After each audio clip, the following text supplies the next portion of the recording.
បាទសួស្តីប្រិយមិត្តទាំងអស់គ្នាបាទបងប្អូនទាំងអស់គ្នាដែលចាប់អារម្មណ៍ចង់បាន laptop យកទៅឲ្យកូនរៀនឬក៏បងប្អូនដែលទៅរៀននៅមហាវិទ្យាល័យត្រូវការកុំព្យូទ័រមួយទឹកបាទពីអាមេរិកណាគឺខ្ញុំមានកុំព្យូទ័រ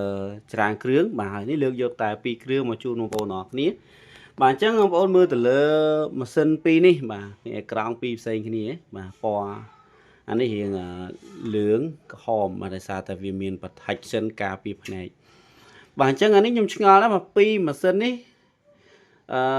ខុស spec បាទប៉ុន្តែម៉ាស៊ីនម៉ាកតែមួយដែលដូចគ្នាដែលហ្នឹងគឺម៉ាកតែមួយទៀតបាទគឺដែល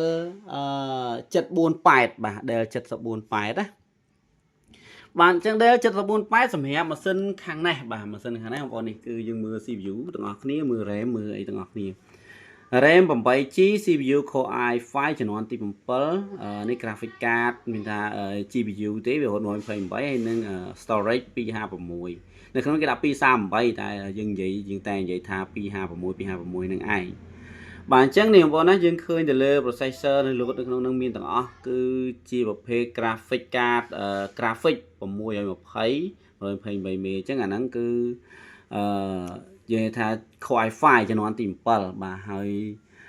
បងប្អូនមកកលេចមកមើលនៅខាងនេះវិញម្ដងបាទនេះអីដែរបាទ Core i7 បាទ Core i7 ជំនាន់ទី7ដូចគ្នាតែ RAM 16G បាទហើយ GPU ដូចគ្នាហើយនឹង storage គឺដូចគ្នាបាទអញ្ចឹងបងប្អូនមើលពីរគ្រឿងនេះណាបាទពីរគ្រឿងនេះសួរថាតើមួយ Core i5 មួយ Core i7 បាទតើលក់យ៉ាងដូចម្ដេចបាទបាទអញ្ចឹងនៅក្នុងម៉ាស៊ីនទាំងពីរនេះបាទគឺម៉ាកតែមួយខុសតែ CPU ទេតម្លៃជូនបងប្អូនខុសគ្នា$10បាទខុសគ្នា$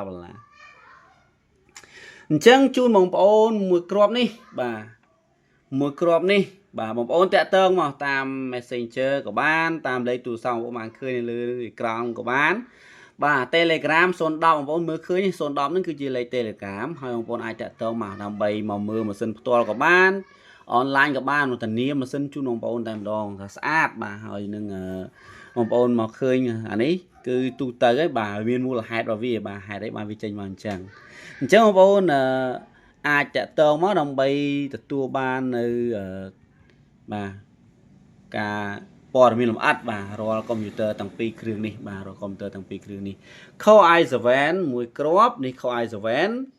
Kio ភ្លើងទៀតប្រើស្រួលបាទហើយនេះ Core i5 បាទដូចគ្នា key ភ្លើងដូចគ្នា Dell ដូចគ្នាបាទ CPU ដូច CPU ដូចអត់ច្រឡំ CPU ដូចគ្នាបាទ CPU Core i5 Core i7 GPU 128ដូចគ្នា graphic ហ្នឹងគឺ620គាត់ដូចគ្នា SD អាហ្នឹងប្រភេទ M2 256ដូចគ្នាខុស RAM អានេះ 8G អានេះ 16G បាទអញ្ចឹងបងប្អូនអាចតាក់ទងបានបាទហើយសម្រាប់ម៉ាស៊ីនគឺខ្លាំងបងប្អូនណាគឺយកទៅប្រើប្រាស់មិនស្ដាយលុយទេយកទៅប្រើទិញមួយដឹងមួយប្រើបានយូរប្រើបាន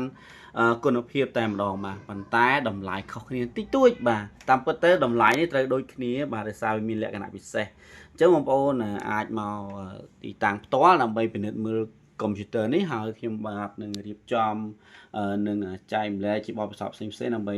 ផ្ដល់ព័ត៌មានដល់បងប្អូនអរគ្នានៅក្នុងការប្រើប្រាស់កុំព្យូទ័រនេះផងដែរ